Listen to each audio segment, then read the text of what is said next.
Olá a todos. Poucos dias atrás ocorreu essa tragédia, terremoto na Turquia, 22 mil pessoas mortas, milhares de outras afetadas, um inverno rigoroso nessa época, temperaturas aí beirando 0 grau. Norte da Síria também foi afetado. Monumentos arqueológicos parece que também estão em risco, entre eles Göbekli Tepe, sítio arqueológico que mostrou a origem da civilização, recuando a épocas do início da agricultura, uma época em que se concebia que povos ainda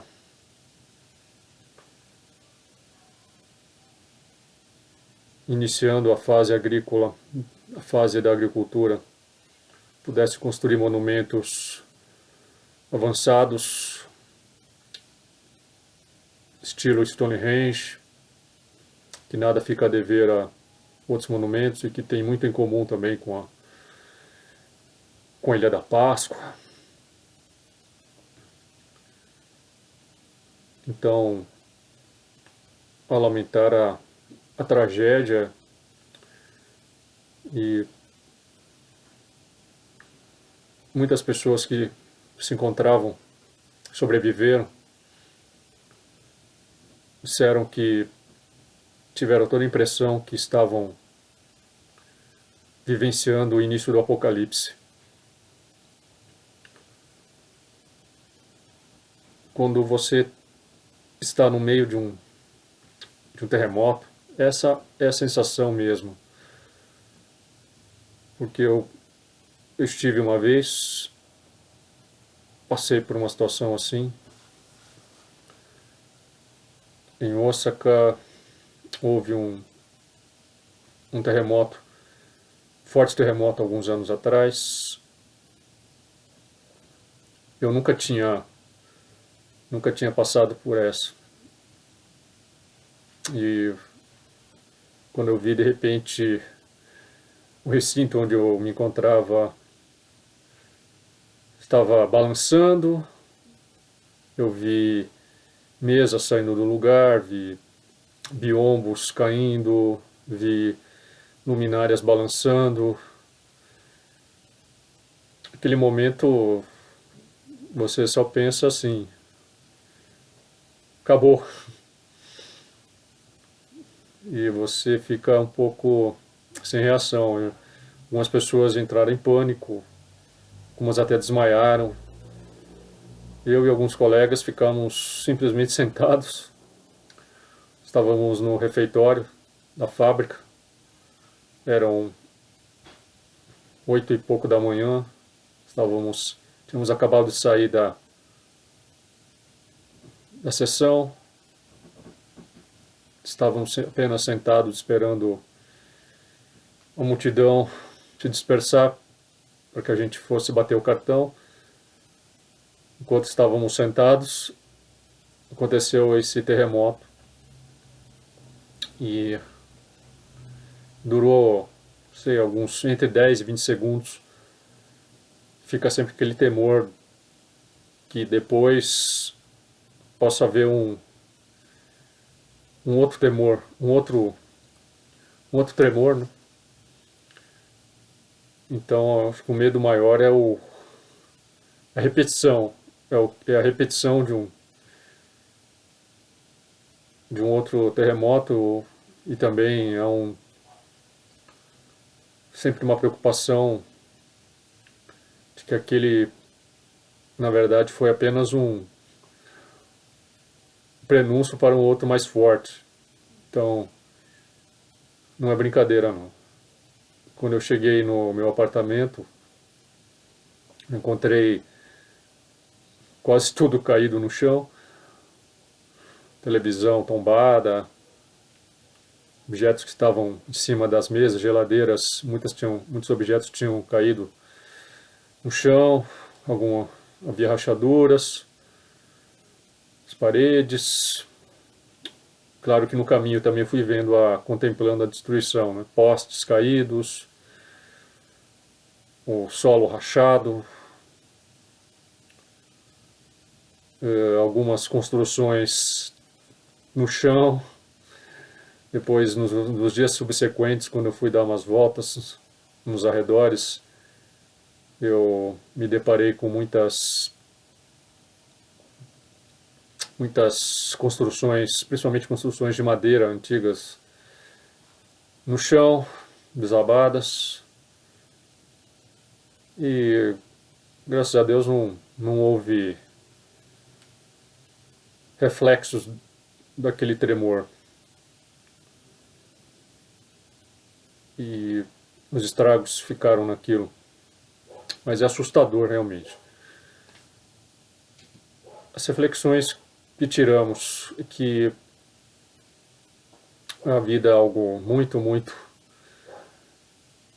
muito frágil. Nós não temos nenhum tipo de controle a respeito de nada. Ali sentimos que estamos à mercê das forças naturais e, para os mais religiosos, estamos sujeitos às hierofanias divinas, estamos sujeitos ao desígnios de Deus, aos castigos que Ele possa nos infligir pelos nossos pecados e falhas. E creio que todos se perguntam, não? Por quê? O porquê? O porquê de tanto sofrimento? Explicação geológica, de que aquela é uma região sujeita a tais catástrofes, não contenta as pessoas.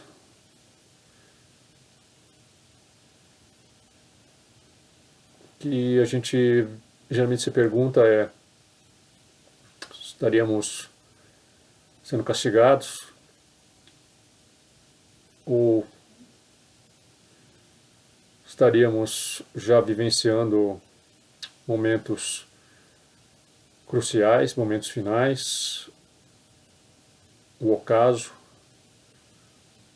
Seriam sinais do Apocalipse?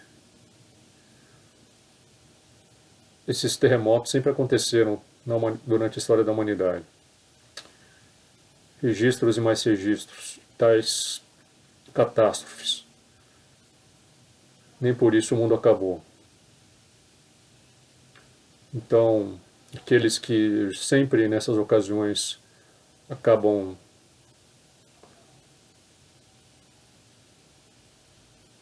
pensando que já a hora é chegada, na verdade ninguém sabe a hora. Ninguém sabe a hora.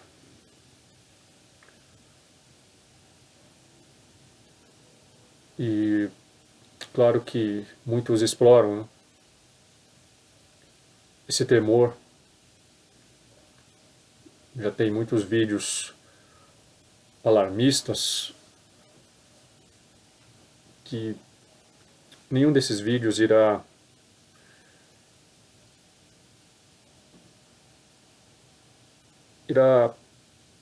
de alguma forma consolar ninguém ou servir como um anteparo às perguntas que todos nós nos fazemos.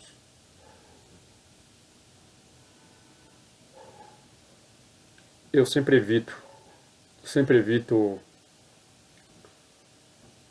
fazer previsões ou em cima de fatos como esse,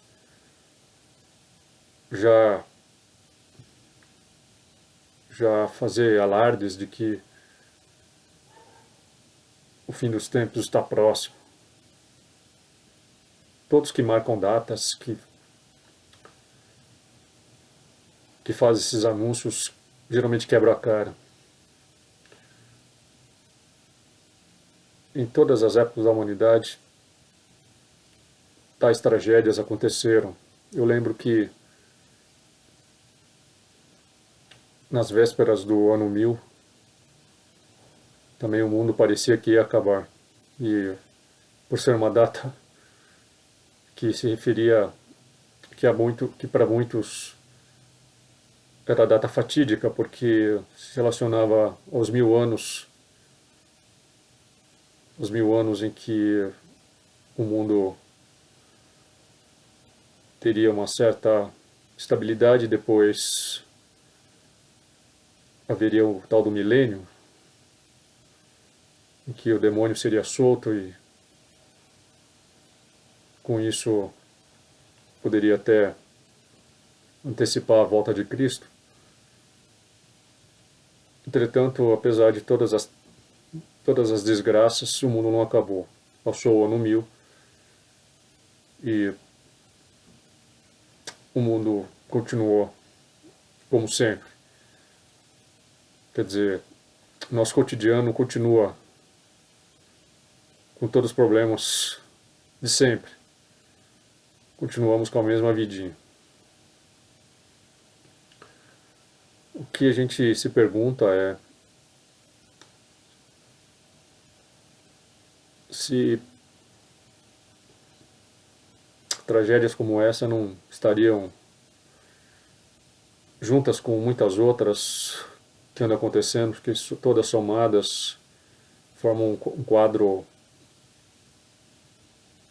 quadro muito triste e lamentável. E não temos respostas de por que as pessoas têm que ser punidas, porque será que todas as pessoas que pereceram mereciam ser punidas? Se pessoas que ainda estão aí, muitas estão nos escombros, esperando resgate. Imaginemos o terror que é ficar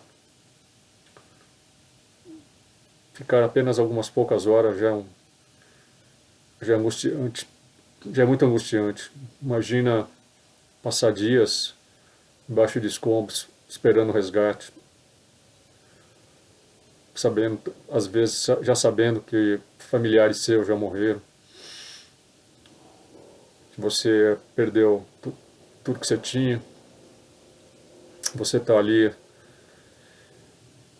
passando sede, fome, frio, ferido. Bom, nós já sabemos o que acontece nessas ocasiões. Então, eu nem vou falar aqui, vou levantar aquelas velhas desconfianças de muitos que nessas horas pensam, pode ter sido até mesmo a harp que provocou tal tragédia, porque há algumas desconfianças de que o harp possa realmente estar sendo usado como uma arma para deliberadamente provocar mais terremotos. Só para lembrar, esse terremoto da Turquia, ele teve a energia liberada nesse terremoto, energia de 500 anos acumulada. 500 anos. Houve uma movimentação nas placas de 3 metros. 3 metros. a energia liberada foi equivalente a mais de 150 bombas atômicas de Hiroshima.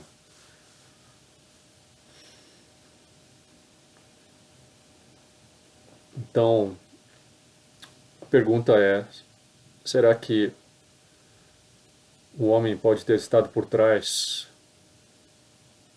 Penso eu que é improvável. Ainda que muitas pessoas vão lançar essas teorias, né? Que tem respeito às pessoas que morreram, não seria a hora de lançar tais teorias. Agora, se formos pensar que o tsunami de Sendai, aquele tsunami de Sendai que aconteceu exatamente no dia 11 de março de 2011, uma data assim tão cabalística, né? Bem no dia 11. Só para lembrar que no dia 11 de março também havia ocorrido aquela catástrofe do atentado terrorista na Espanha, uns anos antes. E foi bem no dia 11 de março também, não preciso lembrar do outro dia 11, também envolvendo o números 11. Esse do Japão foi no dia 11 de março de 2011, provocou o tsunami, cenas que não saem da mente das pessoas até hoje também, não? Aquele tsunami devastador que acabou também provocando a explosão da usina de Fukushima, cuja radiação vaza até hoje. Parece que até hoje aí cerca de centenas de quilos de radiação é lançada ao mar. Não vou me arriscar a dizer exatamente quanto, mas tive a notícia de alguns anos atrás de que cerca aí de 300 toneladas de material radioativo era despejado diariamente no mar, algo que foi muito, muito ocultado. E é ocultado até hoje, pouco se fala, a imprensa pouco fala. Nós temos muita ideia da extensão da contaminação radioativa do Oceano Pacífico.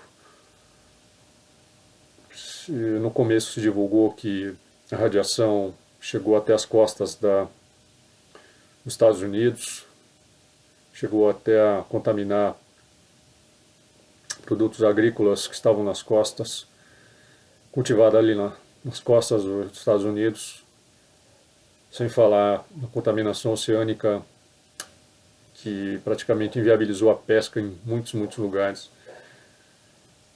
Não sei se até para preservar a economia pesqueira, eles também não camuflaram em parte. A gente não sabe nem se está consumindo peixe radioativo, essa é a grande verdade.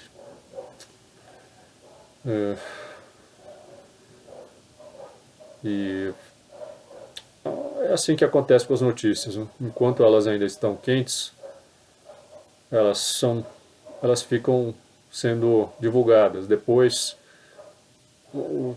as notícias desaparecem. O noticiário todo nem sequer mais toca no assunto. Quando fala é uma nota de rodapé. E assim que a imprensa funciona.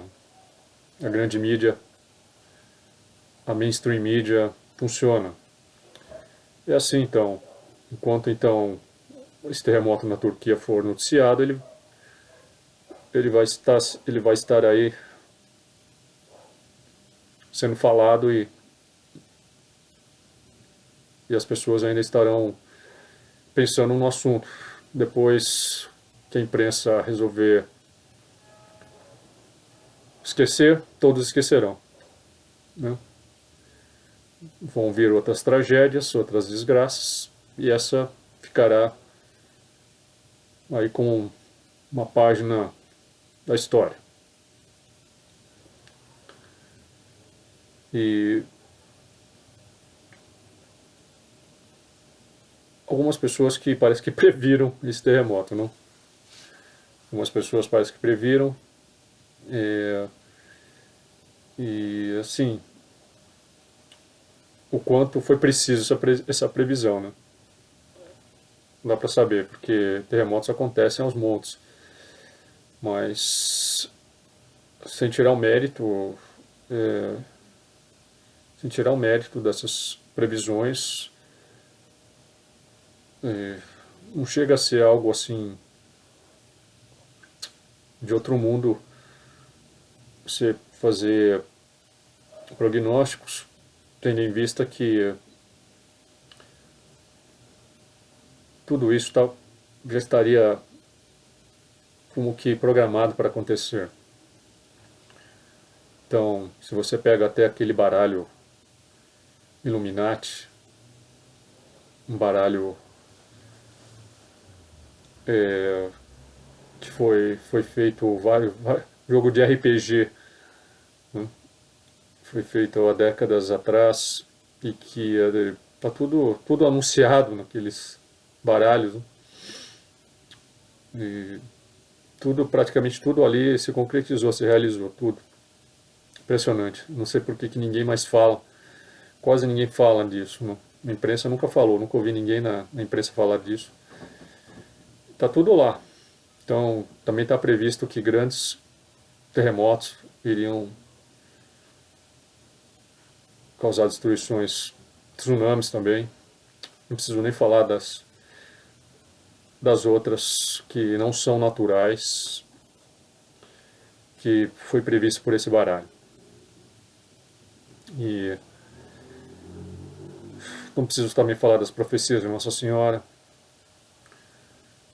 Peguemos todas as profecias, as aparições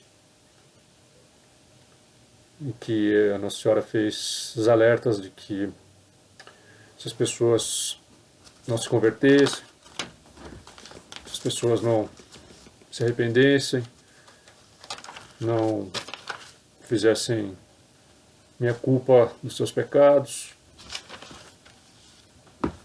que se a igreja continuasse no caminho que se encontra, todas essas desgraças iriam acontecer.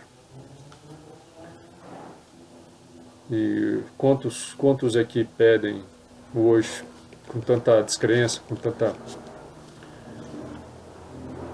tanta decepção, com tanta desilusão, com tanta apostasia, quem que hoje, afinal, pensa nesse aspecto, não é mesmo? Afinal de contas, o pecado não existe, o inferno não existe, Deus não existe. Então, por que você pedir que sejamos perdoados? Para que nós vamos pedir que sejamos perdoados nossos pecados, que a paz seja restaurada nos nossos corações, se, afinal de contas, somos apenas átomos que estão vagando pelo cosmos. Somos apenas matéria surgida ao acaso, que todo o universo não faz sentido e que há no máximo são seres extraterrestres.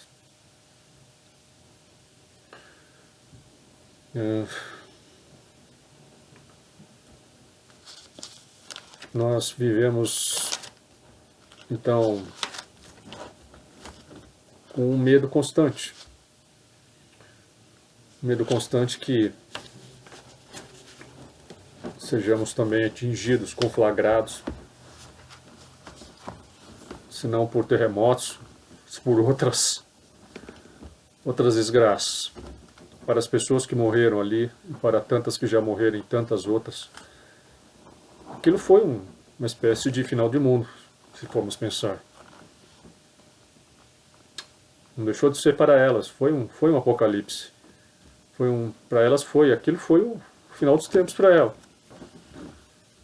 Como algumas pessoas me dizem também, o fim do mundo é para quem morre. E quantos de nós estamos preparados para a morte? Será que alguém está preparado para a morte? Acho que ninguém. Imagine essas pessoas que morreram ali, assim, tiveram suas vidas abreviadas de repente. Quem esperaria que algo assim iria acontecer? Praticamente ninguém. Né? De repente tudo acaba. Uma lição também para todos nós. Temos que viver como se cada momento fosse o nosso último. Porque pode ser o último, cada dia fosse o último. Viver como se não houvesse amanhã, como já dizia aquela música, porque na verdade realmente não há. E deixo apenas essas reflexões a respeito. Se eu for me estender aqui, eu vou acabar falando o que não deveria falar. Então, apenas vamos pedir que Deus tenha piedade de todos nós. Então é isso, gente. Valeu, até a próxima.